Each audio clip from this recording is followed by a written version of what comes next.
Alors voilà une histoire qu'on a vue et revue, celle du mentor et de son protégé. Ça commence souvent comme un conte de fées, et puis un jour, ça dérape, surtout quand le succès s'en mêle. La grande question, c'est toujours la même. À qui appartient vraiment la réussite? Et c'est précisément ce qui s'est passé entre deux poids lourds du rap. On va voir comment une histoire de succès peut se transformer en un véritable champ de bataille pour la légitimité. Bon, pour bien comprendre, il faut revenir au point de départ. Imaginez un peu la scène. Une grande cérémonie de remise de prix, les projecteurs, l'émotion. L'artiste Damso monte sur scène.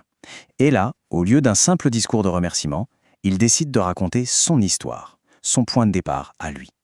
Et ce qu'il ne sait pas encore, c'est que ces quelques mots, ils vont mettre le feu aux poudres. Et au cœur de son récit, il y a ce chiffre. Un tout petit chiffre, mais qui va tout changer. 0,34 €. 34 centimes. C'est presque rien, n'est-ce pas? Mais symboliquement, c'est énorme. En disant ça, Damso ne fait pas que raconter une simple anecdote. Non, il est en train de forger sa propre légende. Celle du mec parti de rien, le self-made man qui a tout construit tout seul. Voilà sa phrase exacte.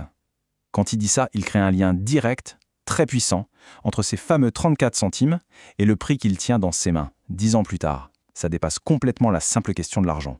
Là, on assiste à la naissance d'un mythe personnel. C'est cette histoire-là, celle du combattant solitaire, qu'il veut graver dans le marbre. Évidemment, une déclaration pareille, ça ne pouvait pas passer inaperçu. Surtout pas aux yeux d'une personne en particulier, son ancien mentor, Booba. Et la réplique, elle n'a pas tardé, quasiment en temps réel, sur les réseaux sociaux, il dégaine sa propre version des faits. Et, c'est pas tout à fait la même chanson. Et la réponse est brutale. C'est une seule phrase, mais elle est assassine. Booba, il ne se contente pas de contredire Damso. Non, il fait bien pire. Il pulvérise son récit. Toute la subtilité est là. Il ne dit pas que Damso mentait sur l'argent qu'il avait en poche. Ce qu'il dit, c'est que cet argent n'avait aucune, mais alors aucune importance. Pourquoi? Parce que c'est lui, Booba, qui finançait tout. C'est une réécriture totale du point de départ. On se retrouve donc avec quoi? Deux histoires qui se percutent de plein fouet.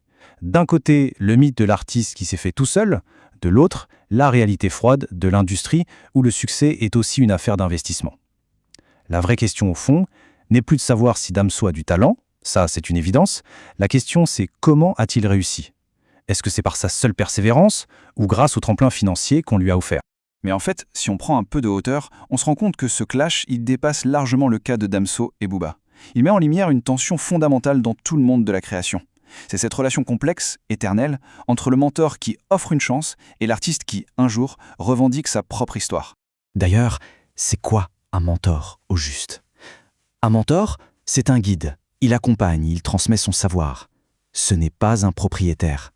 Et c'est précisément là que tout se joue. Est-ce que le fait d'aider un artiste à ses débuts donne un droit de propriété sur son récit, sur son succès?